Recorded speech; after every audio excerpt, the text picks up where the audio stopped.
Bonjour à tous et à toutes, nous sommes sur Twitch, sur YouTube et sur toutes les plateformes de podcast. Nous sommes le vendredi 10 mars 2023, c'est ça, je vérifie. Il est 10h03 en France et 18h03 au Japon. C'est désormais la nouvelle case horaire, vous le savez. Et nous sommes ensemble, comme chaque vendredi, pour un nouvel épisode de Soft Power. Soft Power, je le dis, je le redis, c'est une émission matinale hebdomadaire tous les vendredis de 10h à midi sur Twitch. Matinale engagée dans laquelle on fait un point critique sur l'actualité pop culture de la semaine passée, du point de vue des mouvements, des tendances, de la politique, de l'économie. Bref, on parle de toutes les petites ficelles de la pop culture et de ce que tous ces objets culturels racontent de nous et de notre monde. Tout ça sur fond de musique, d'animé. On milite pour ça, pour l'ambiance et puis pour découvrir des noms qui sont souvent bien inconnus du grand public. Bref, le café, le thé, le matcha, tout ce que vous voulez, c'est sur la table que ça se passe. On se cache un petit peu comme ça là sur le côté là si vous êtes dans votre environnement de travail.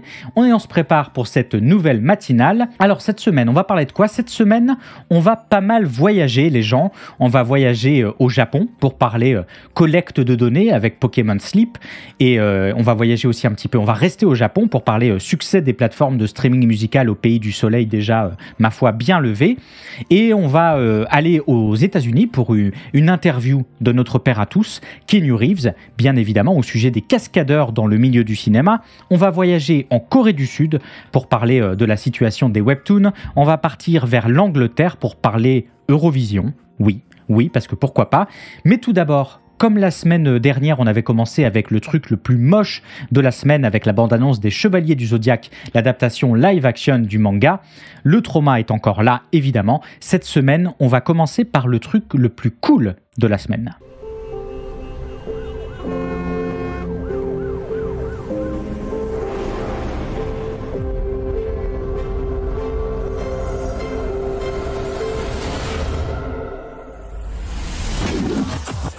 Balance là en hauteur, en hauteur. Ça va, calme-toi, reste tranquille. Allez. On la refait avec des shurikens, les gars. Pourquoi on prend une pastèque qui a pile la tête de ma tête? Arrête de parler, tu me déconcentres. Tout va bien, détends-toi. Il va mourir. Vous avez entendu, c'était quoi? Bon, comme ça c'est fait. On va manger une pizza ou...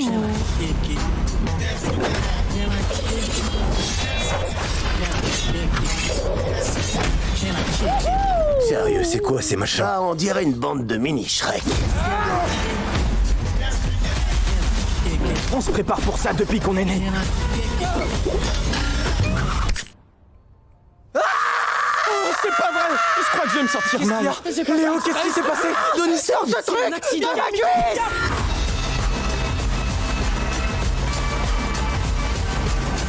Donc, quand vous n'étiez encore que des bébés tortues, vous avez été en contact avec une mystérieuse gelée? En fait, on préfère le terme fluide, mais Ouais, c'est vrai, c'est quand même plus sympa ça à descend dire. sur la langue comme un tapis roulant. Fluide. C'est cool, non? C'est fluide. Alors, mardi dernier, donc, était dévoilée la bande-annonce que vous venez de voir du nouveau film des Tortues Ninja, Teenage Mutant Ninja Turtle Mutant Mayhem, coproduction de l'acteur et cinéaste canadien Seth Rogen et de son fidèle acolyte Evan Goldberg. Une première bande-annonce qui nous montre, comme vous avez pu vous en rendre compte, une nouvelle patte graphique très proche de Spider-Man Into the Spider-Verse, comme j'ai pu le voir dans le chat, film qui a décidément marqué beaucoup le monde de l'animation internationale ces dernières années, et film des Tortues Ninja qui nous présente les 4 tortues en train de s'entraîner sous la direction de leur maître Splinter, de s'amuser avec leurs nouvelles armes et de discuter avec une jeune April O'Neil. 4 tortues, ou devrais-je dire plutôt 4 jeunes tortues, puisque pour la première fois on a vraiment l'impression d'avoir des adolescents, grâce au style graphique sans doute, mais aussi parce que pour la première fois le casting vocal est composé de vrais adolescents.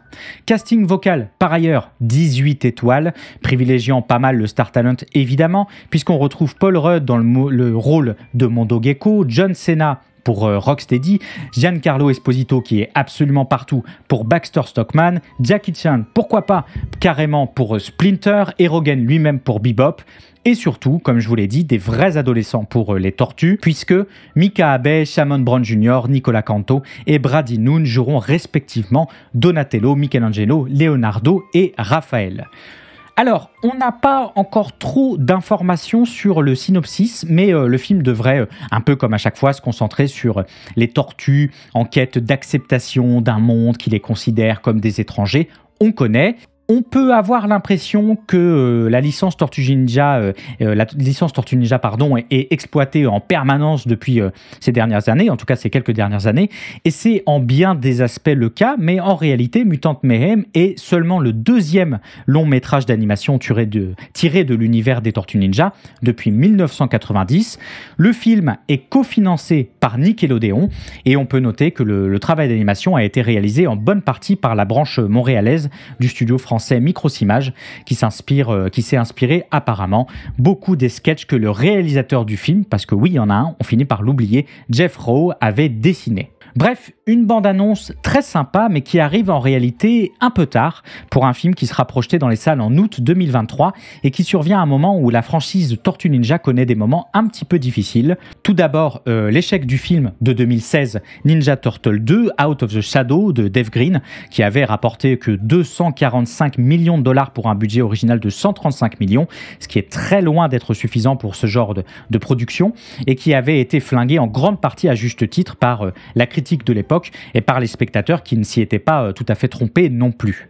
Ensuite, tous les problèmes qui ont entouré la série télévisée de 2018, Rise of the Teenage Mutant, je vais jamais y arriver avec ce titre à rallonge, qui avait été accusé de beaucoup trop s'éloigner de l'histoire originale des Tortues Ninja, en plus de devoir être arrêté pendant la période de Covid-19, entraînant mathématiquement, comme vous pouvez l'imaginer, une baisse importante de rayonnement de la franchise, notamment observable dans la baisse de revenus générés par les ventes de jouets.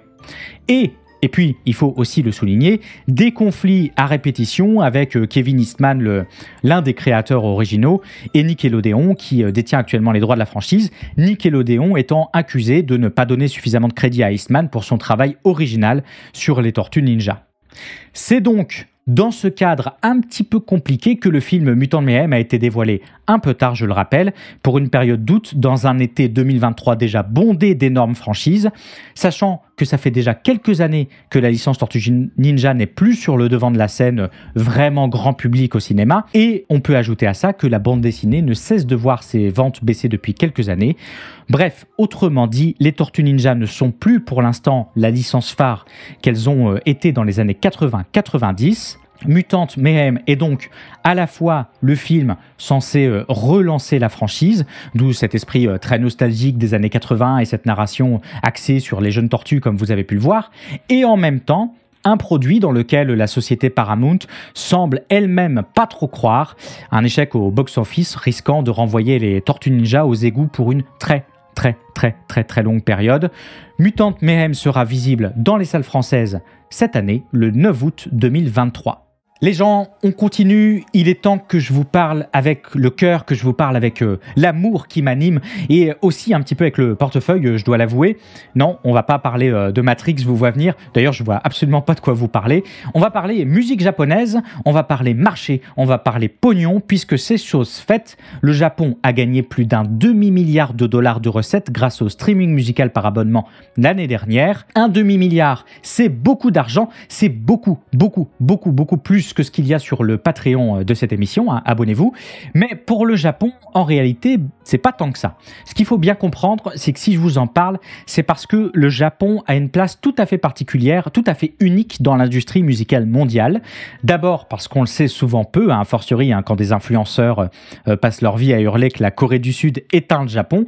Le Japon est en réalité la deuxième industrie musicale derrière les États-Unis, mais devant le Royaume-Uni, devant l'Allemagne et devant la France, respectivement 3e, 4e et 5e position du classement.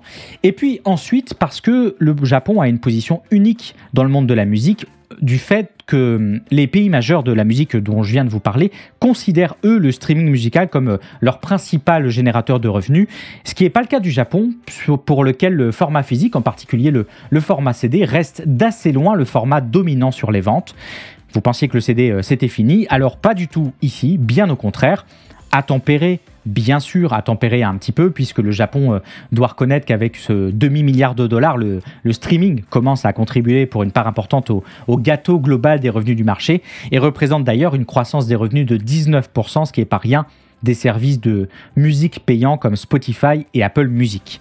Ce qui, apporté aux revenus financiers par la publicité, permet au Japon d'atteindre les 705 millions de dollars en 2022, soit une hausse de 25% sur un an. Et le format physique, vous pourriez me demander, il va toujours aussi bien, vous inquiétez pas. Le CD est toujours le format physique le plus générateur de revenus au Japon en 2022, puisque ses ventes ont dépassé les 129,8 milliards de yens en 2022, ce qui marque une hausse de 5% par rapport à l'année passée. Alors, pourquoi je vous parle de ça? On prend un petit peu de recul, les gens. Tout d'abord, si l'industrie musicale japonaise elle est aussi florissante, je le rappelle la deuxième du monde, c'est principalement parce que les Japonais sont très consommateurs de leur propre production musicale et que celles-ci ont également une grande audience dans d'autres pays d'Asie. Je pense notamment à Taïwan ou même en Corée du Sud, il faut le dire. La culture des idoles, la forte présence dans l'industrie du jeu vidéo et de l'animation, le rayonnement aussi de la musique traditionnelle japonaise et une forte production musicale dans tous les genres possibles et inimaginables participent évidemment au succès de l'industrie japonaise en Asie et évidemment au Japon lui-même.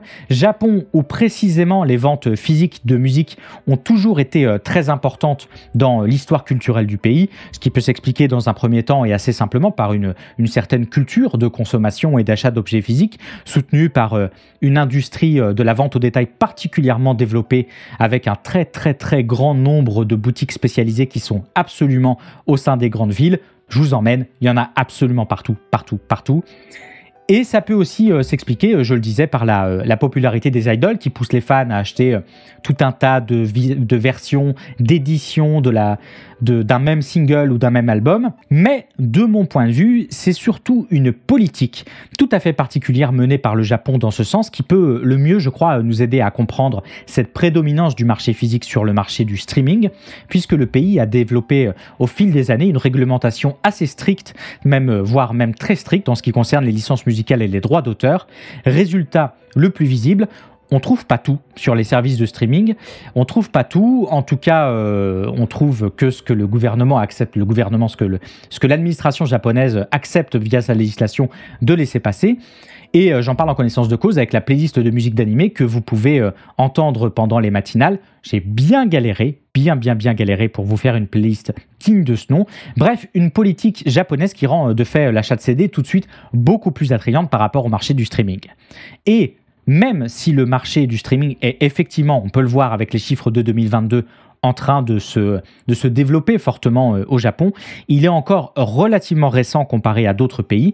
Il a fallu attendre 2016, oui, je répète, 2016 pour que Spotify arrive au Japon et quelques temps après Apple et Amazon Music, en comparaison des pays comme les États-Unis, le Royaume-Uni, la Suède, qui avaient vu l'essor des services de streaming bien plus tôt, avec des acteurs comme Pandora, Deezer, Spotify qui avaient émergé dès le début des années 2000. En résumé, les gens, bien que le marché du streaming ait fait un bond assez remarquable au Japon, il faudra sans doute attendre encore quelques années avant que la large dominance du support physique laisse place au tout dématérialisé. Et d'ailleurs, pour la news suivante, les gens, je vous propose de rester un petit peu dans la musique, dans l'industrie musicale.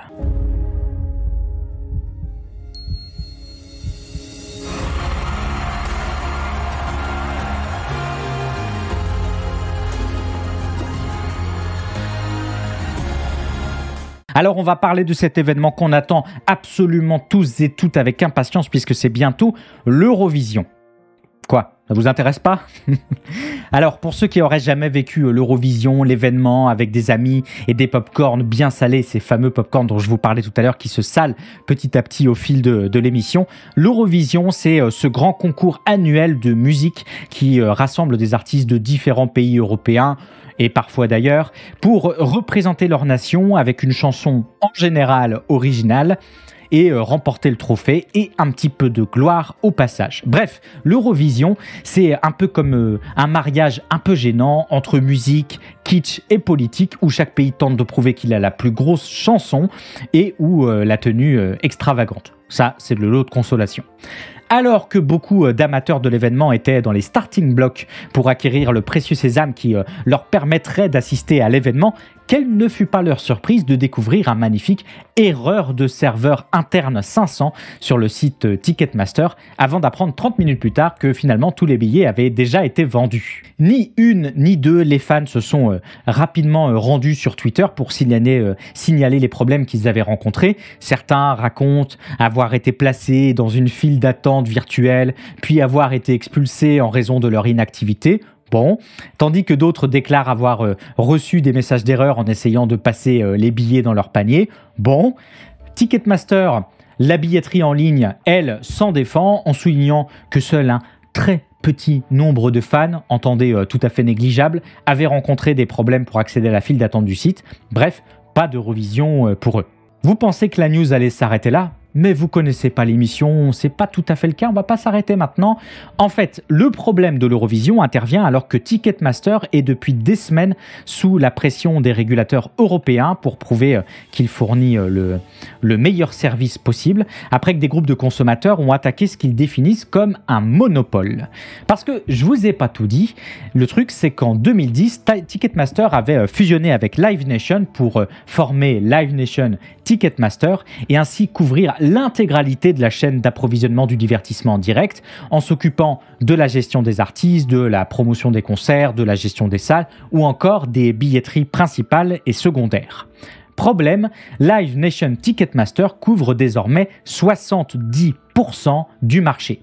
Alors, je sais pas pour vous, mais 70% du marché, ça a l'odeur d'un monopole, la taille d'un monopole et aussi les méthodes d'un monopole. Ça, j'y reviens dans quelques secondes.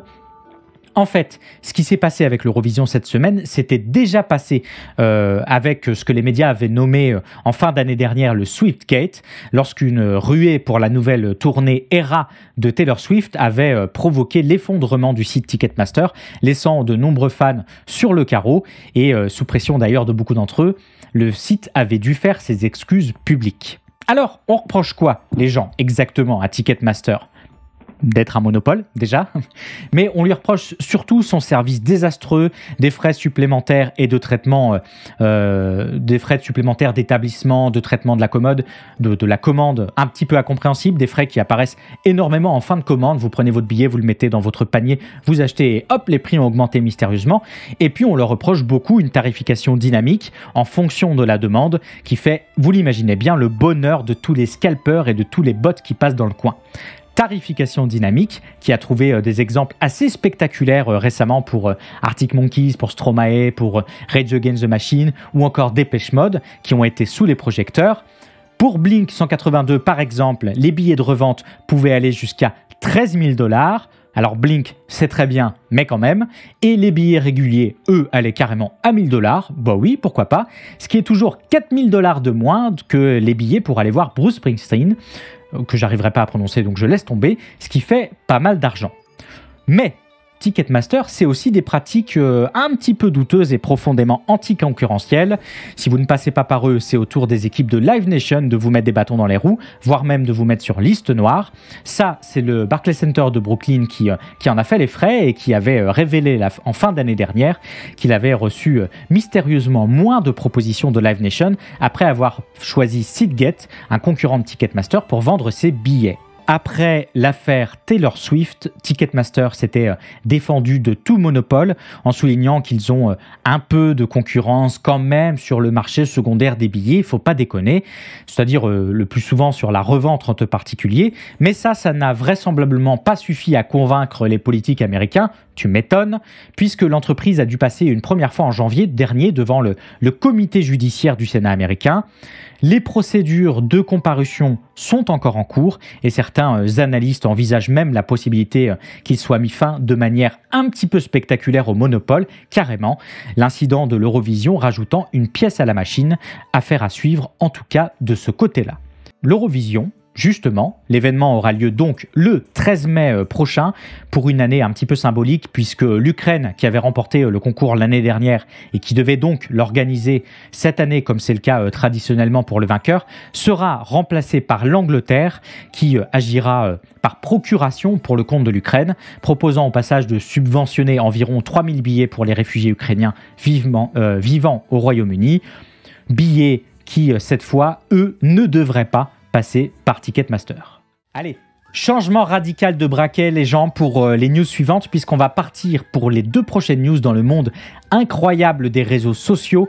Et pour la prochaine news, les gens, je vous propose de voyager dans le temps et d'aller à la campagne où les champs de blé s'étendent à perte de vue et où la vie était quand même bien plus simple et bien plus authentique, il faut le dire. On va couper du bois avec Ingalls, on va cuisiner avec Caroline, on va tricoter avec Laura et Marie, et je me demande pourquoi je me souviens encore des prénoms. Alors, chaussez vos petites bottes, attachez votre charrette à votre cheval et c'est parti. Hi guys, so I wanted to create a list of some skills that you should learn if you are interested in becoming a homemaker or housewife. So first on the list is cooking. Cooking is not only important for a homemaker, but is also important for family life in general. Food is what fuels our body, and when you control how it is made and what goes in it, you are doing yourself and your family a huge favor. Dans cette ambiance petite maison dans la prairie, comme je le disais en amont, vous avez pu apercevoir STC Williams, quasi 85 000 abonnés sur TikTok, prodiguer tout un tas de conseils qu'on croirait, c'est bien entendu tout à fait volontaire, tirés d'un manuel pour femmes au foyer des années 50. Et ST, c'est pas la seule à engranger de la visibilité dans ce domaine, puisqu'on peut voir depuis des semaines sur TikTok des centaines de vidéos de ce genre qui cumulent des centaines de milliers de vues, et un hashtag unique pour dans les ténèbres les lier, Tradwife, comme j'ai pu le voir à l'instant sur le chat. Alors, Tradwife, ce n'est en réalité pas tout à fait une nouveauté. Associé à un mouvement conservateur des années 50, l'esprit Tradwife avait déjà repris du poil de la bête en réaction au mouvement MeToo il y a quelques années sur Instagram et sur YouTube, avec notamment le travail de fond d'Alena Kate Petit, une mère au foyer britannique, qui devant ses milliers d'abonnés, sous couvert d'astuces de nettoyage, de tutoriels de repassage et de recettes de cuisine, participait à populariser l'idée d'un retour au modèle du couple hétérosexuel, traditionnel, où la femme est gardienne du foyer et l'homme pourvoyeur financier de la famille, le tout en faisant constamment référence à la Bible. We're at a dinner party or, in the park setting with our children, it's perhaps not an appropriate conversation. Just hold your hands up and admit that you're not enjoying the conversation, but don't attack them and shut them down, essentially. With family members, that can be a bit more awkward because they like to push your buttons and test your boundaries a bit. Le mouvement a donc repris de l'ampleur sur TikTok. Les femmes qui se revendiquent Tradwife sur ces réseaux affirment qu'elles trouvent un épanouissement en étant au service de leur mari et de leur famille et revendiquent au passage un mode de vie plus simple, avec moins de technologie et moins de distractions. Un discours en réalité assez efficace et qui peut atteindre de nombreux affects communs dans nos sociétés actuelles. Parce que oui, il faut le dire, si on vit dans une saucisse, on vit aussi dans un business.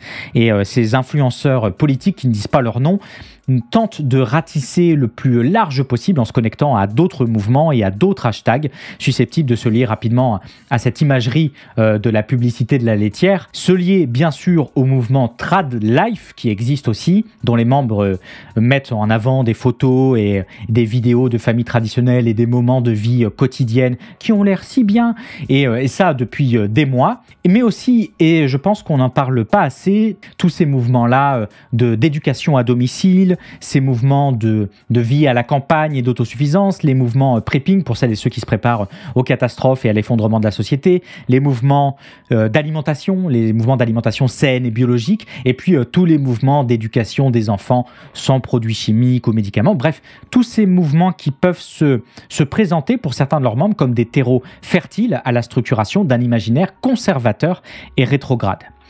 Et bien évidemment, ces mouvements bénéficient de l'algorithme de recommandation de TikTok qui va avoir tendance à mettre en avant ces contenus véhiculant une imagerie un peu nostalgique qui est très à la mode aujourd'hui. On en parlait il y a 2 semaines d'ailleurs à l'occasion du Super Bowl 2023. Et aussi parce que ces vidéos font évidemment réagir et elles génèrent des points de friction qui réalimentent l'algorithme, bien trop ravi de mettre en avant des vidéos qui génèrent de la polémique. Ça, vous le savez. Bref, les membres du mouvement Tradwife l'ont bien compris et poussent pour toujours plus d'exposition, des vidéos d'autant plus assez libres dans leur construction d'un imaginaire réactionnaire, pas si anodin, qu'en face, on compte assez peu de mouvements opposés dans la création d'imaginaires, d'émancipation collective et de solidarité désirable. Bref, on en vient toujours au même point, à vos smartphones les gens, à vos smartphones. Et je vous propose d'enchaîner directement, puisqu'on a une news, j'allais dire connexe, mais en tout cas qui est liée aux réseaux sociaux. Puisqu'on a fait un détour par TikTok, faisons maintenant les gens un détour par YouTube, si vous le voulez bien. On a décidé de faire une pause de vidéo YouTube. Non, ça c'est pas moi qui ai écrit ça, ça aurait pu être le cas il y a quelques années. C'est le message qu'on pouvait lire dans un post sur l'Instagram de McFly, de la chaîne McFly et Carlito, qui culmine aujourd'hui à 7,2 millions d'abonnés sur YouTube. Une pause pas si anodine que ça, justifiée par des problèmes familiaux chez Carlito, mais aussi pour des raisons professionnelles. Pêle-mêle, la course à des vidéos hyper produites que l'on observe actuellement chez de nombreux autres vidéastes, la course aux guests, que j'imagine aussi être une course au président de la République, je ne sais pas, une course au concept qui pousse les vidéastes à produire toujours mieux et toujours plus, et Carlito lâche le mot burn-out. Le mot a d'autant plus de résonance que ces dernières semaines, la parole s'est petit à petit libérée parmi les plus gros vidéastes quant à leurs conditions de travail. En décembre 2022, c'était Mastu qui avait parlé de son besoin de faire une pause suite à la pression constante des fans. Il y a quelque temps, c'était Cyprien qui avait mal vécu les faibles retours sur son dernier métrage se passant au Japon après des mois et des mois d'investissement dans le projet. Et c'était également Squeezie, le plus gros des plus gros, qui expliquait avoir du mal à gérer la pression de ses productions quadruple A. Que ces vidéos histoires, qui sont des vidéos un peu moins produites, qui sont plus simples, elles font moins de vues que ces vidéos plus produites. Et donc on a l'extrait vidéo. Mais ça me fait peur ces vidéos histoires parce que c'est tellement pas ce que les gens aiment voir en ce moment sur YouTube et pourtant j'aime tellement faire ça et puis j'ai besoin aussi de faire des trucs plus simples. On peut pas faire que des énormes formats tout le temps pour la simple bonne raison que ça nous prend, on se rend pas compte, mais par exemple la vidéo avec Eric et Ramsey par exemple, au montage c'est 3 semaines et demie de montage pour une vidéo de 57 minutes, et si toutes les vidéos que je fais chaque semaine doivent être dans la lignée de ça, c'est-à-dire doivent être aussi longues avec des invités, avec un concept machin, bah je vais tout simplement moi et mes équipes on va tout simplement faire un giga burn-out quoi. Alors le burn-out chez les youtubeurs et chez les streamers Twitch, ça fait un petit moment qu'on en parle. Pour celles et ceux qui ont déjà fait l'expérience de la création en ligne, vous savez comme moi que le fait de passer des dizaines et des dizaines d'heures à la création de contenu afin de les diffuser en direct et d'être exposé aux interactions et donc au retour des communautés en ligne peut par la répétition impacter fortement la santé mentale et physique des créateurs dans un système algorithmiquement qui les pousse à être toujours en production pour ne pas disparaître et ainsi être oubliés, qui est la crainte numéro 1 en général des créateurs de contenu.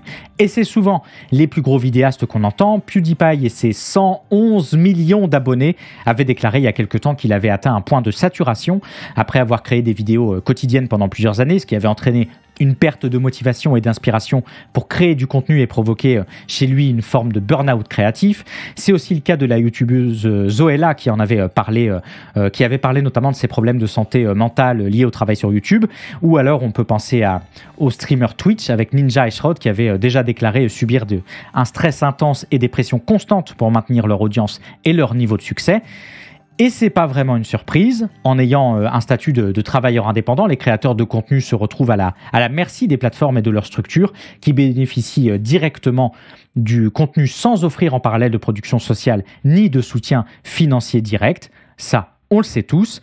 Certains leaders de l'économie des créateurs appellent à des voies de monétisation plus durables pour les créateurs de toute taille. Mais en l'état, comme le rappelle le New York Times dans un article de la semaine dernière, la plupart sont laissés à eux-mêmes et risquent des accords de gestion potentiellement abusifs. Mais Et je l'ai vu dans le chat à l'instant et vous avez raison, si on entend beaucoup parler récemment les gros vidéastes, on entend beaucoup moins parler les plus petits qui, eux, ont mécaniquement une vitrine plus restreinte et qui, en général, ne vivent pas encore de la profession de production de contenu, sans que ça les empêche pour autant de pouvoir tomber en burn-out en se surinvestissant dans leur chaîne. Je pense à la vidéo de Mad Dog qui a été citée dans le chat sur le sujet et qui en parle un petit peu, justement, dans une de ses dernières vidéos, qui parle un petit peu de son burn-out. Et puis, il y a ceux qu'on n'entend jamais, absolument jamais, ce sont les équipes qui travaillent pour ces gros youtubeurs ou ces gros streamers et qui sont elles-mêmes soumises à des pressions de travail énormes pour convenir à la cadence de production et de contenu. Et oui, on n'y pense pas trop, parce que les équipes de youtubeurs, de streamers peuvent être composées de managers, d'éditeurs vidéo, d'assistants de production, de modérateurs de contenu, etc., qui vont participer à la création de contenu, à la gestion de la communauté en ligne ou par exemple à maintenir l'image publique du créateur de contenu. Ces membres d'équipe sont souvent évidemment soumis à des heures de travail prolongées pour terminer le montage, la post-production des vidéos sur YouTube dans les délais impartis. Ils peuvent être confrontés aussi en permanence aux critiques de la part du YouTuber lui-même, du créateur de contenu lui-même et de la communauté en ligne. Et ils sont souvent beaucoup moins bien armés pour faire face à ces pressions, d'autant plus qu'ils ont simplement moins de contrôle aussi sur la création de contenu et moins de reconnaissance pour leur travail, voire quasiment aucune. Un tableau un petit peu sombre, c'est vrai. Ces plateformes me semblent paradoxalement à la fois des outils absolument formidables pour la création de contenu, oui, mais ce sont aussi des tisseuses de précarité pour les créateurs sans précédent. Pendant ce temps, en France, on attend encore les premiers sérieux syndicats de créateurs de contenu afin de pousser la question de la protection des droits du travail dans les rapports de force à engager avec les plateformes. C'est pas demain la veille. Bon, bref, il est temps de souffler un petit peu. Cette semaine, on va se mettre en mode trad musique, puisqu'on aime bien aussi retourner au classique, à ce qu'on sait être le sang de la veine. Et je vous propose qu'on s'éclate collectivement la tête sur du Hugo Canno. Je veux voir des emojis dans le chat, même si j'en ai toujours pas fait sur la chaîne, ça arrivera un jour. Et on se retrouve juste après pour la suite des news, avec du Pokémon, de la grève générale et du cinéma africain. Allez, à tout de suite les gens.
Vous êtes toujours sur Twitch en train d'écouter Soft Power, la matinale pop culture qui a lieu tous les vendredis de 10h à midi.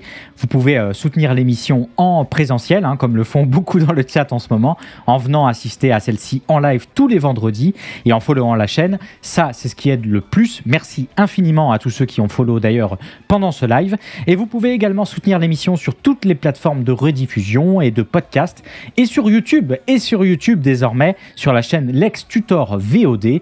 Et puis pour ceux qui ont les moyens, vous pouvez aider à financer l'émission sur le Patreon, dont le lien est affiché dans la description de la chaîne. Ça aide infiniment. Et merci à ceux d'ailleurs qui ont déjà commencé à soutenir l'émission à hauteur de leurs moyens. Vous avez entendu et vous entendez encore un peu cette semaine, vous l'avez évidemment reconnu sous peine de bannissement définitif de ce monde, Il Vento d'Oro, le thème le plus connu de JoJo's Bizarre Adventure Golden Wind, composé par Yuko Kanno, qui s'occupe de la musique de JoJo's depuis le troisième volet de la série et qui a composé récemment pour l'animé Ajin et pour Resident Evil Infinite Darkness. Petite erreur de parcours dans ce travail, assez fou de composition de bande originale. Je précise pour les amateurs d'ailleurs que c'est aussi lui qui avait fait les OST de Psycho Pass et de Stardust Crusader. N'hésitez pas à découvrir son travail. Il est temps de revenir aux news avec la sortie enfin confirmée du jeu Pokémon Sleep.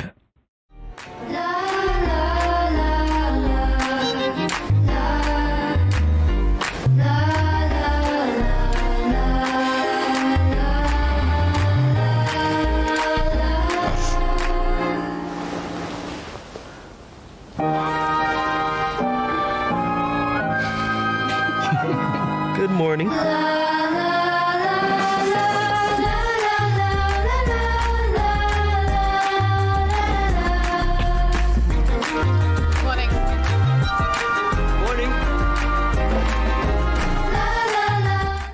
Je passe évidemment sur toutes les blagues Pokémon Sleep, le slip des Pokémon évidemment, on a compris. Pokémon Sleep est un jeu mobile pour Android et iOS, développé par le studio japonais Select Button qui avait déjà développé pour la franchise Pokémon le jeu Magikarp Jump, qui n'était pas incroyable. En collaboration cette fois avec Niantic, que vous connaissez pour le succès planétaire qu'a été et qui est toujours Pokémon Go. Le jeu avait déjà été annoncé en mai 2019 par le président de la Pokémon Company, Tsunekazu Ishihara, lors d'une conférence de presse tenue à Tokyo, et puis plus rien. Le jeu devait sortir en 2020, mais finalement non. Le jeu devait sortir en 2021, mais finalement non.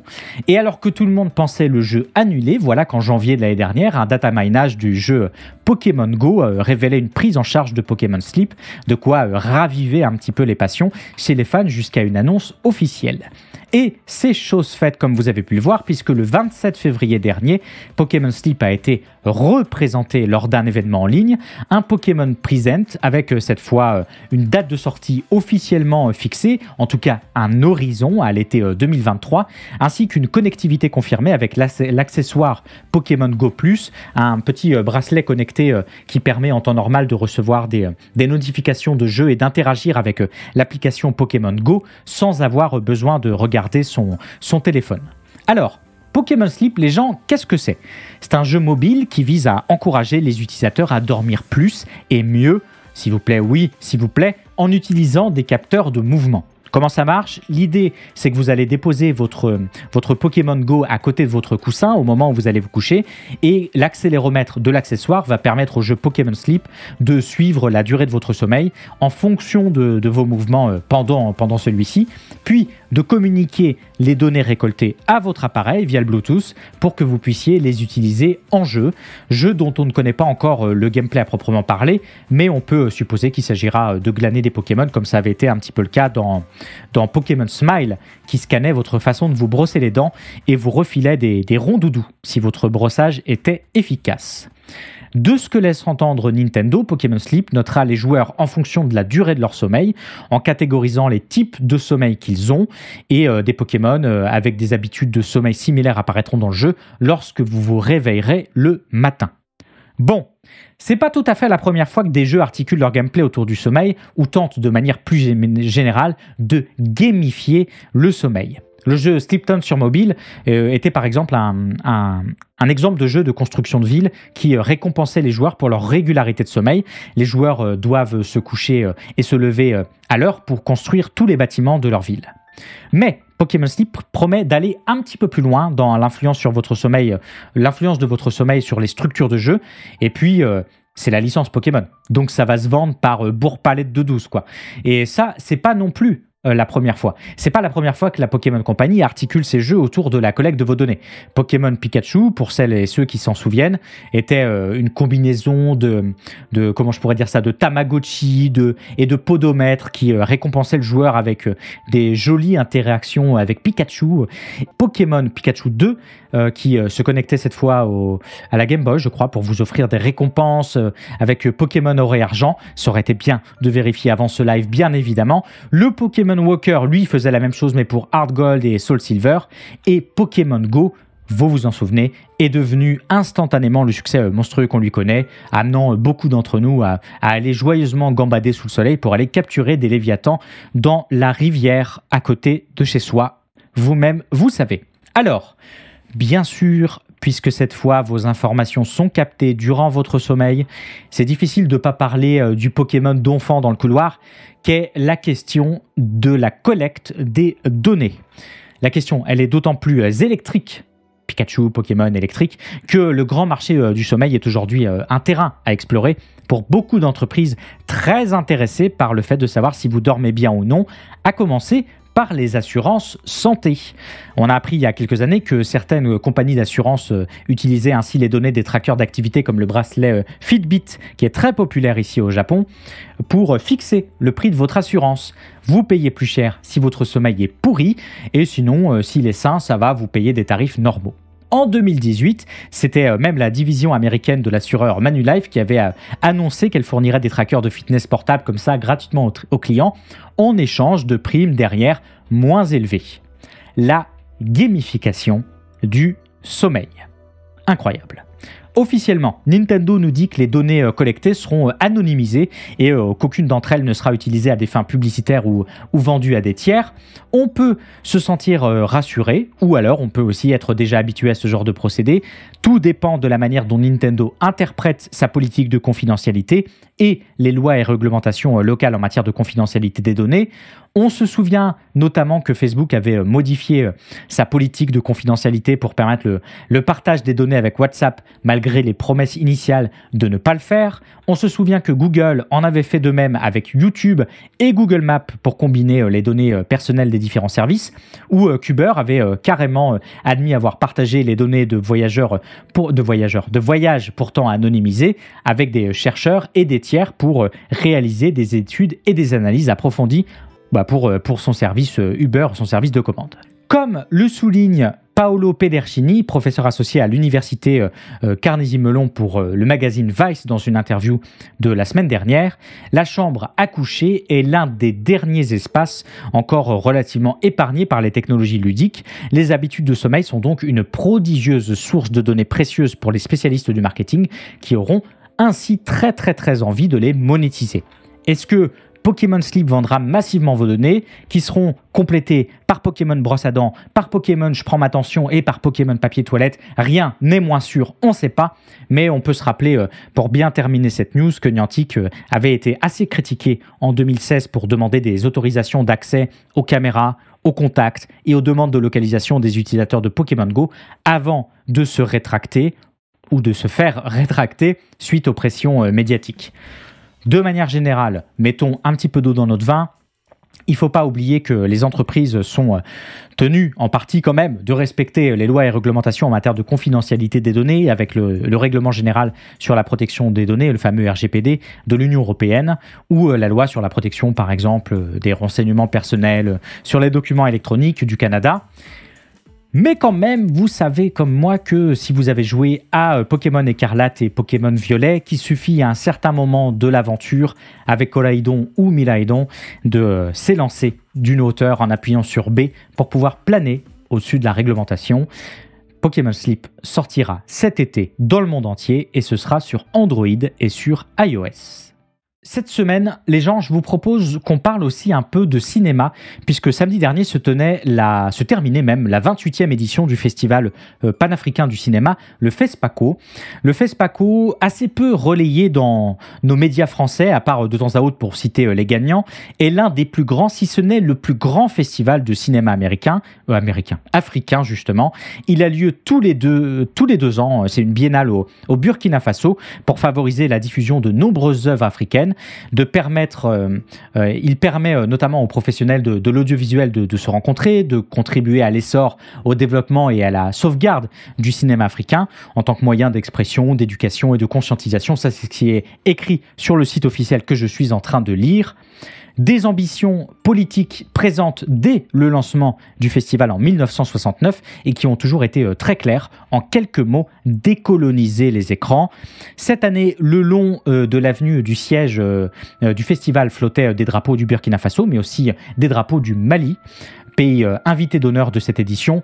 Au départ, c'était le Togo, puis ça a changé, etc. C'est maintenant le Mali. L'occasion pour le Burkina Faso, justement, de rappeler sa volonté de rapprochement avec Bamako et de prendre ses distances avec la France pour se rapprocher petit à petit géopolitiquement de la Russie. Voilà, j'en parle parce qu'il faut le mentionner, mais je ne suis pas du tout expert de ça. Alors je vous invite à vous informer près de celles et ceux qui en parlent le mieux.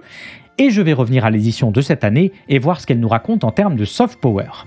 Côté sélection, les gens, pour cette 28e édition du FESPACO, la Tunisie et le Cameroun ont été les pays les plus représentés et ce sont au total 170 œuvres qui ont été sélectionnées en compétition officielle, dont 15 films en lice pour briguer l'étalon d'or du Yenenga, un prix d'une valeur de 20 millions de francs CFA. Et c'est finalement le réalisateur tunisien Youssef Tchaibi qui a obtenu à l'unanimité d'un jury international la récompense suprême, ce fameux étalon d'or du Yenenga, pour son film Ashkal, un polar à tiroir sous fond de critique politique.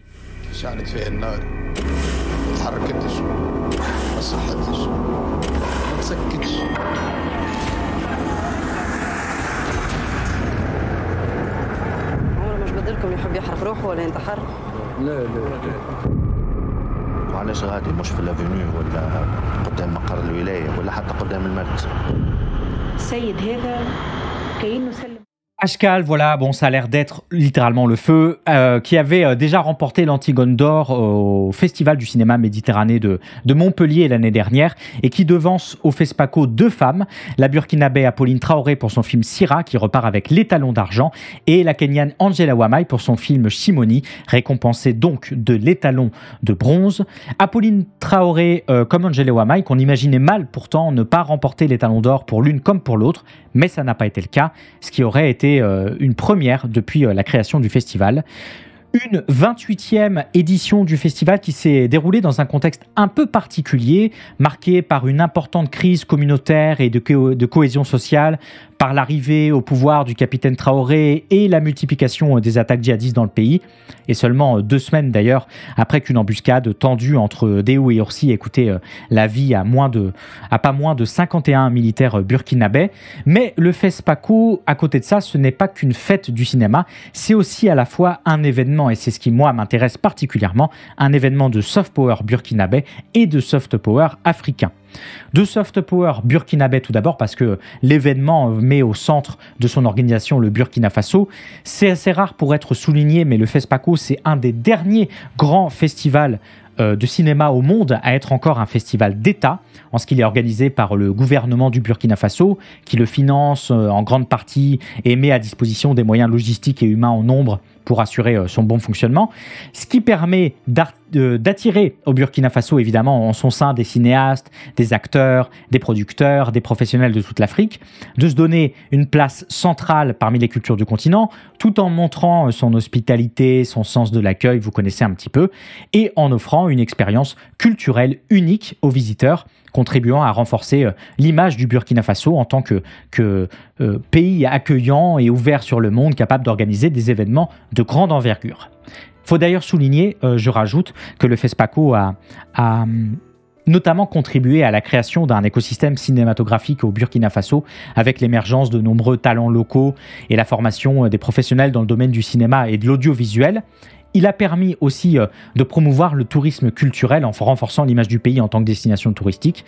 À plus forte raison que pendant le festival, les autorités burkinabèses organisent des événements en parallèle, comme des expositions d'art, des concerts pour témoigner de la richesse culturelle du pays. Et enfin, peut-être, surtout, le FESPACO a permis au Burkina Faso de promouvoir la coopération culturelle avec d'autres pays africains.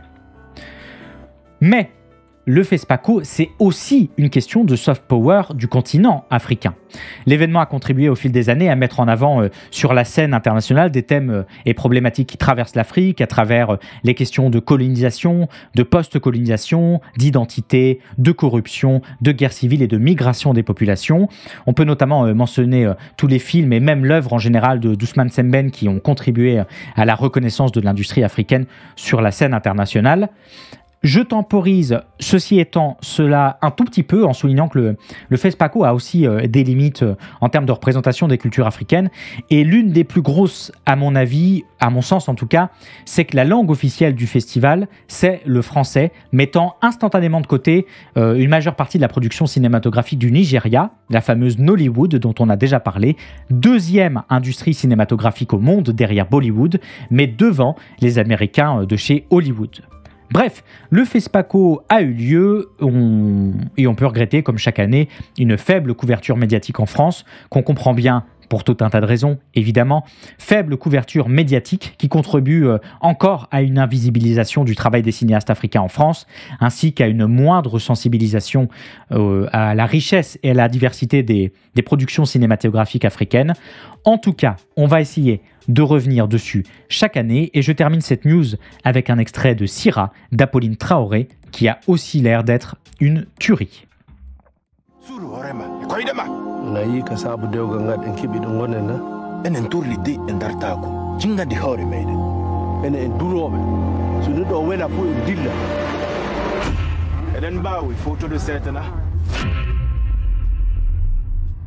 Est-ce que tout va bien?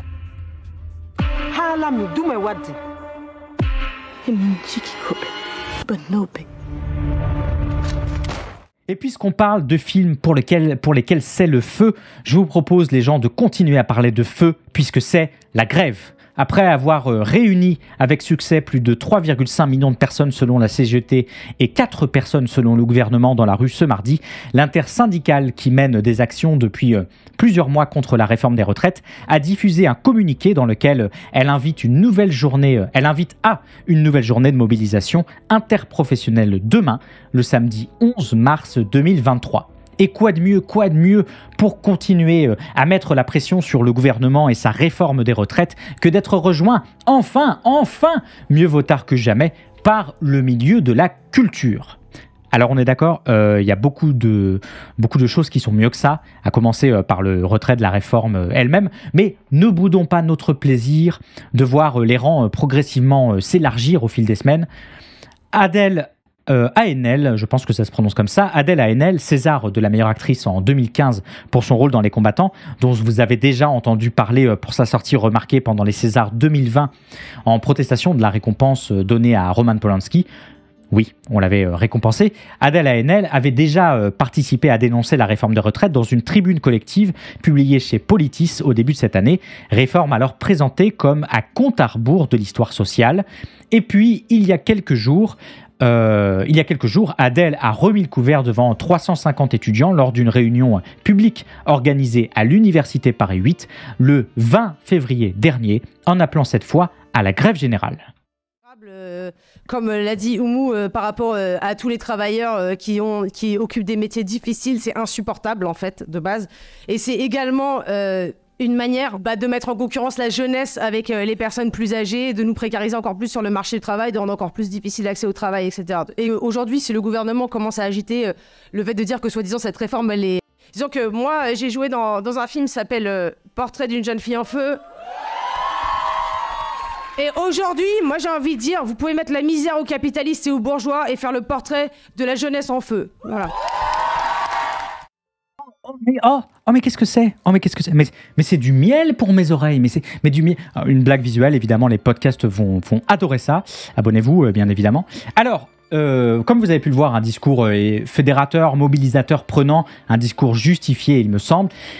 Alors, Le problème, c'est que pas de prise de position publique sans réactance, vous le savez, surtout quand on est une femme. Et Adèle a été ensevelie très rapidement de commentaires sexistes sur les réseaux en seulement quelques heures. Un harcèlement malheureusement classique qui a mis le feu aux poudres en faisant sortir de leur territoire 200 personnalités de la culture qui ont apporté leur soutien à l'actrice dans une tribune au JDD vendredi dernier. On y trouve Guillaume Meurice, Valérie Damido, Annie Ernaux, la récente Nobel de littérature. Ça, c'est pour les habitués. Mais on y trouve aussi le réalisateur Lucas Belvaux, la musicienne Barbara Carlotti ou encore Romane Boringer qui en creux apportent leur soutien aux manifestants. Pendant ce temps-là, l'actrice Jeanne Balibar partage des photos des manifestations sur ses réseaux. Oui, la metteuse en scène Ariane Mnouchkine, bombarde la boîte aux lettres d'Elisabeth Borne en lui envoyant des messages de colère tous les 4 matins. L'écrivain Didier Ribon annonce son soutien aux manifestants sur Instagram et Pierre Lemaître déverse sa colère au micro de France Inter. Bref, la culture, la vraie, la culture légitime, la culture bourgeoise, celle avec un grand Q, se mobilise enfin en masse au soutien aux protestations et c'est important pour plusieurs raisons. D'abord, c'est le plus visible et le plus important parce que ces personnalités ont une grande visibilité médiatique, ce qui leur permet de porter la voix des manifestants, d'attirer l'attention des médias et de susciter l'intérêt du public non encore positionné. Et de cette manière, ces personnalités contribuent à faire connaître les enjeux de la lutte contre la réforme de retraite et à sensibiliser les gens aux conséquences de celle-ci. Et ensuite, il faut le reconnaître aussi, leur présence de plus en plus massive peut parfois jouer à la marche sur le moral des manifestants qui voient là un nouveau souffle dans la longue bataille contre la réforme.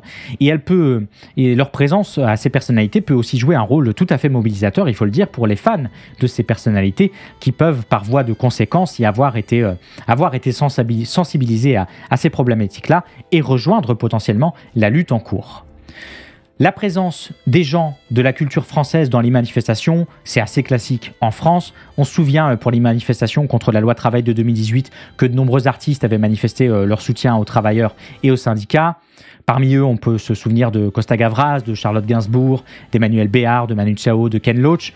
Pas toujours des gens comme vous avez pu l'entendre, qu'on attendrait dans ce type de mouvement, mais qui sont là et qui apportent avec eux leur poids médiatique. Et on peut penser notamment pendant les Gilets jaunes à l'investissement de François Berléand, de Philippe Torreton, de Pierre Carl, évidemment, de Cyril Dion, de la chanteuse Catherine Ringer ou de Virginie Despentes, qui ont pris position en faveur du mouvement. Bien évidemment, la ligne de mire, elle, ne bouge pas, les gens, c'est le retrait de la réforme. Et ça, c'est pas les gens de la culture qui vont le produire en soi, mais bien la contestation dans son ensemble. La grève, c'est demain, et c'est maintenant qu'il faut se mobiliser. Et puisqu'on se penche, les amis, vers demain, et vers la grève, et puis vers un monde meilleur, je vous propose de partir dans le monde de la bande dessinée pour rencontrer le vice-président de la société Webtoon, qui, comme son nom l'indique, s'occupe de la publication, vous ne devinerez jamais, de Webtoon. Fallait y penser. Si vous ne connaissez pas, les Webtoons, c'est des bandes dessinées en ligne, dont beaucoup viennent de Corée du Sud, et dont la grammaire est, inspirée par son format de lecture, puisqu'il s'agit de lire une bande dessinée en scrollant verticalement sur un écran, en général de haut en bas, mais parfois de bas en haut. Ces webtoons sont en général publiés sous forme de séries régulières sur différentes plateformes en ligne, souvent accessibles par des applications mobiles. Et c'est un médium qui a connu et qui connaît encore une popularité croissante dans le monde entier, en raison précisément de son accessibilité et de son adéquation absolue avec les outils qui permettent sa lecture.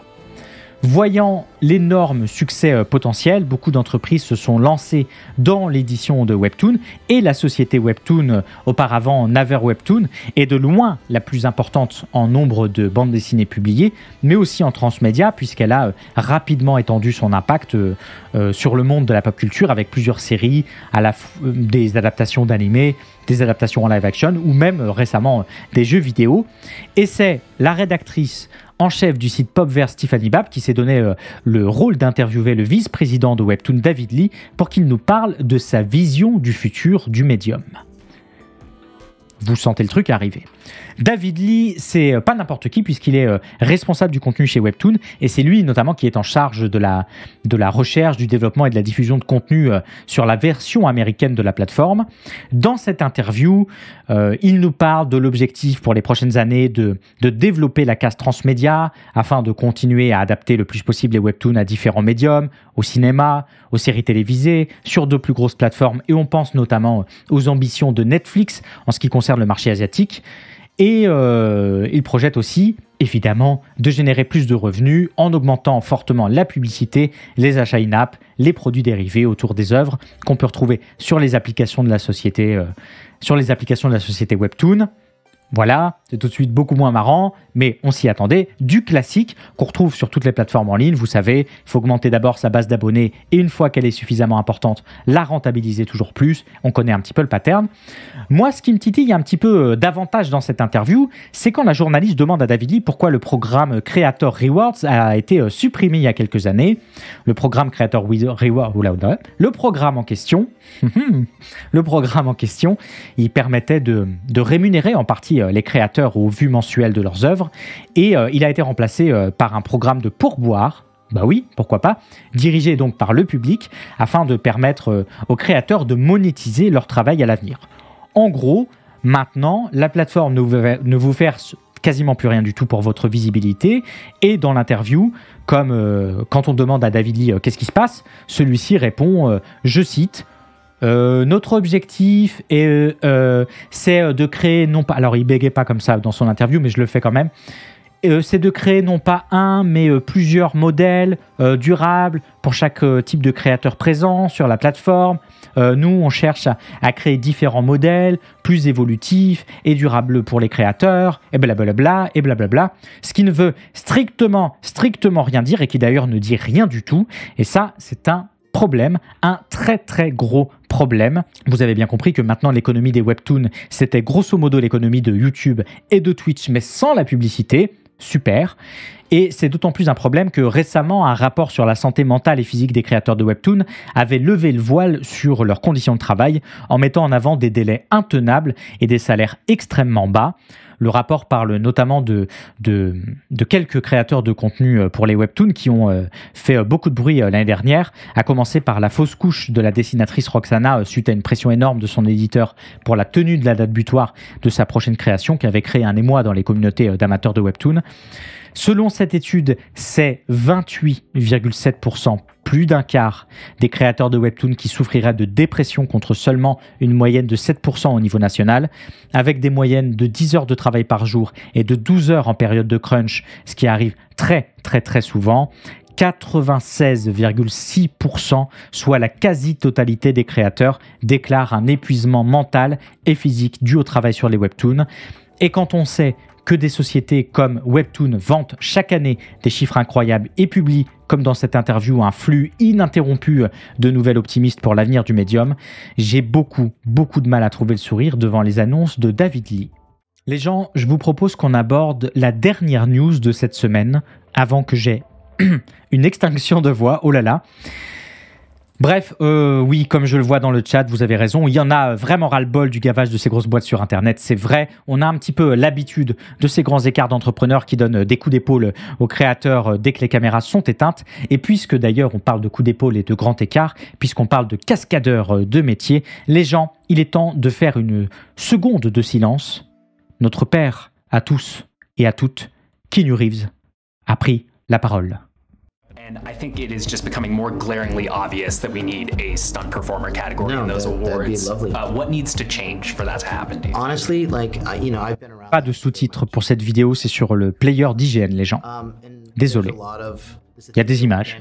This wives' tale of why stunts aren't in the Oscars or why stunts should be in the Oscars. My question would be back, as far as I know, that the talk has never happened.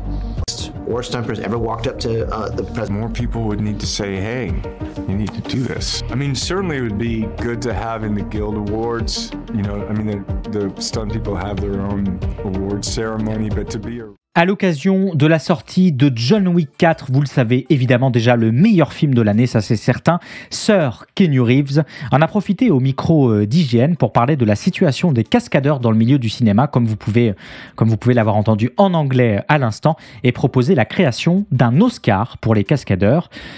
Alors, ce propos, il fait doublement sens. D'abord parce que Chad Stahelski, que vous avez pu voir en début de vidéo, le réalisateur des John Wick, a passé, lui, la majeure partie de sa vie devant les caméras pour réaliser des cascades. Et c'était d'ailleurs lui, en partie, qui jouait la doublure de Neo dans les films Matrix, la doublure de Keanu Reeves. Je vous ai déjà parlé de Matrix ? Bon, je vais pas plus loin. Et Keanu Reeves a toujours eu une proximité assez forte avec les cascadeurs sur les différents projets auxquels il a participé. Donc c'est pas tout à fait étonnant de le retrouver ici dans cette interview. Et ensuite parce qu'on est dans la période des Oscars et avec l'énorme popularité de Reeves, le battage important autour des John Wick, le timing de cette question des cascadeurs dans le milieu fait d'autant plus sens. Si Chad Stahelski envisage lui-même de contacter les membres de l'Académie des Oscars pour discuter du sujet, il reconnaît néanmoins les nombreuses difficultés qui sont posées pour la création de cet Oscar. Par exemple, à qui décerne-t-on cet Oscar ? Si parfois les cascades sont élaborées par les cascadeurs eux-mêmes, elles peuvent parfois l'être par les réalisateurs principaux ou par les équipes B qui s'occupent du tournage des scènes d'action. Et puis par ailleurs, est-ce qu'on récompense vraiment le concepteur de la cascade ou est-ce qu'on récompense l'interprète qui l'a faite ?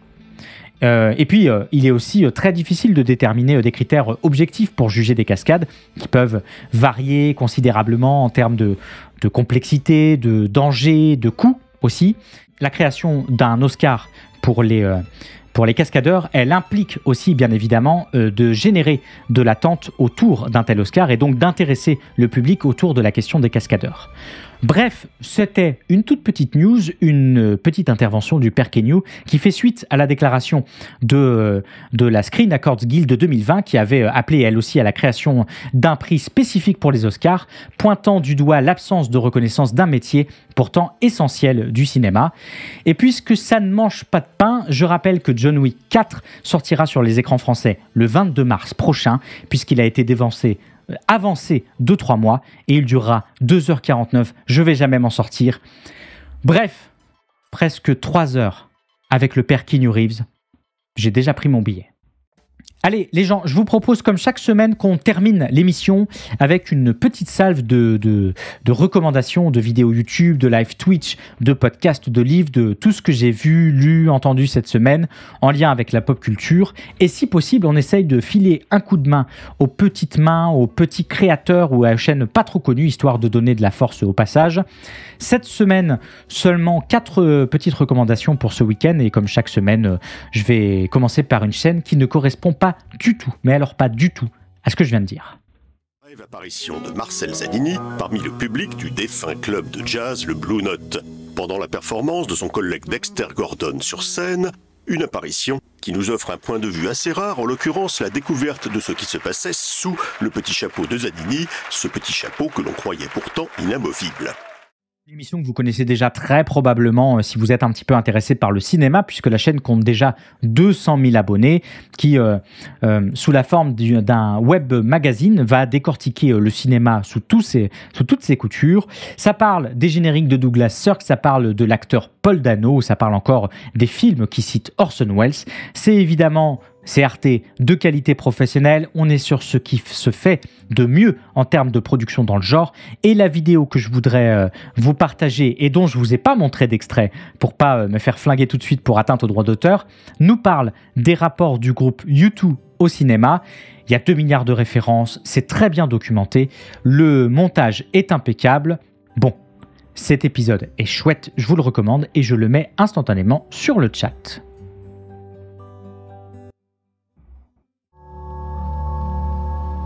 Aftersun, c'est un film qui capture un feeling, on l'a dit. Et ce feeling, je crois que c'est pas uniquement celui du souvenir, ou alors d'un souvenir un peu particulier qui va être coloré par autre chose. Pour moi, ce que Aftersun y capture surtout, c'est le sentiment du deuil. Et c'est vraiment ça le cœur du film. Recréer quelque chose que Charlotte Wells a elle-même ressenti et vécu dans sa relation à son père, étant donné qu'elle a perdu le sien quand elle avait 16 ans. Et c'est un thème récurrent dans son travail, parce qu'un de ses précédents courts-métrages est aussi une tentative de capturer la sensation du deuil à travers la mise en scène. Dans Tuesday, c'est une... La créatrice de contenu Sophia revient donc après des années d'absence sur YouTube. Évidemment, Sophia à Soft Power, on a toujours aimé. La créatrice était connue pour son format Game Spectrum il y a quelques années, format documento populaire qui s'intéressait à des grandes questions qui traversent aujourd'hui le médium du jeu vidéo. Et changement de braquet pour ce retour, la chaîne va s'ouvrir et parler de plus de choses, et notamment de cinéma, comme c'est le cas avec cette première vidéo qui nous parle du film Aftersun. La mise en scène de Sophia dans sa vidéo crée tout de suite un rapport intime, comme vous avez pu le voir, à l'œuvre dont elle parle. L'ambiance est ultra travaillée. Moi, je ne veux voir absolument que ça sur Internet. C'est validé à 2000%. Le public est diversifié et populaire. Le théâtre de Guignol parle de l'actualité, ce qui permet aux personnes n'ayant pas la possibilité d'accéder aux journaux de s'informer. Et de son côté, Mourguet échange avec les ouvriers et les syndicalistes, en particulier les dockers qui travaillaient dans le quartier proche de la Confluence. Mourguet décède en 1844, mais sa famille continue. En 1852 s'ouvre le théâtre de Guignol, rue... Les gens, cette semaine, la chaîne Kaleidoscope, dont on a déjà parlé ici, revient sur l'histoire politique de Guignol et en filigrane, bien sûr, des Guignols. Ce personnage emblématique du théâtre de marionnettes français, originaire de Lyon, il nous parle de la transformation, de la contestation en consommation, à travers l'histoire, à travers la position sociale de son créateur, dans l'objectif qu'on se réapproprie l'image de Guignol et qu'elle puisse à nouveau nous servir à créer du commun. Kaleidoscope, c'est sur YouTube, sur le chat aussi, et c'est sur YouTube que ça se passe. Le lien est dans le chat. Oui, mais il me semble que c'est un truc qui... Voilà. Pas qui date, mais je veux dire l'info. Alors, c'est bon. Je l'ai. On avait déjà parlé, il me semble. Oui, alors, oui. Moi, j'ai lu un article là-dessus, sur le fait que Keanu Reeves, avec évidemment des co-auteurs, etc., sortait un comics, donc avec pour titre Berserker, qui s'écrit... Ça parle de Keanu ? Ça parle de Keanu ? Allez, dernière petite recommandation de la semaine pour une émission finalement avec très très peu de visibilité, puisque là on parle d'une émission qui a très exactement 12 vues, puisqu'il s'agit du YOLO Show, une émission centrée chaque mercredi sur Cooldown TV, sur la culture geek et la pop culture, où sont abordés tout un tas de sujets avec différents chroniqueurs et des sujets qui traversent le cinéma, les jeux vidéo, les recettes de cuisine, tout un tas d'autres choses. L'ambiance, elle est sympa comme tout, c'est beaucoup moins prise de tête qu'ici, et en plus, ça parle un petit peu de Keanu dans ce dernier épisode. Alors évidemment, moi, j'ai cliqué, évidemment qu'on y jette une oreille. Le YOLO Show, c'est sur YouTube, et je vous mets le lien dans le chat. Allez, les gens, on arrive à la fin de l'émission de cette semaine. Il est temps de conclure. C'était le 5e numéro de Soft Power. Et oui, ça y est, l'émission a 1 mois. Bon anniversaire. Et je vous retrouve la semaine prochaine pour l'épisode 6 déjà. Ce sera vendredi prochain, le 17 mars, de 10h à midi, heure française. L'émission, je le rappelle, est également disponible en format podcast un peu partout et sur YouTube, désormais sur la chaîne Lex Tutor VOD. Dans le chat, vous pouvez faire point d'exclamation YouTube, normalement ça fonctionne. Si l'émission vous a plu, n'hésitez pas à soutenir le projet en followant la chaîne. Merci encore une fois à tous ceux qui ont follow la chaîne, c'est le plus important, n'hésitez pas à rejoindre.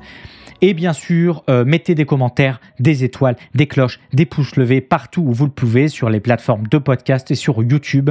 C'est ce qui permet au plus grand nombre de découvrir l'émission.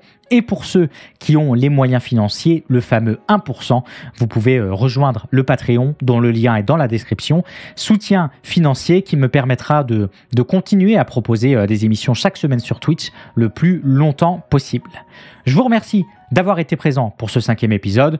On se retrouve donc la semaine prochaine, vendredi 17, je le rappelle, de 10h à midi, pour le 6e numéro de Soft Power. Merci à toutes celles et ceux qui ont suivi l'émission aujourd'hui, et à la semaine prochaine. Ciao!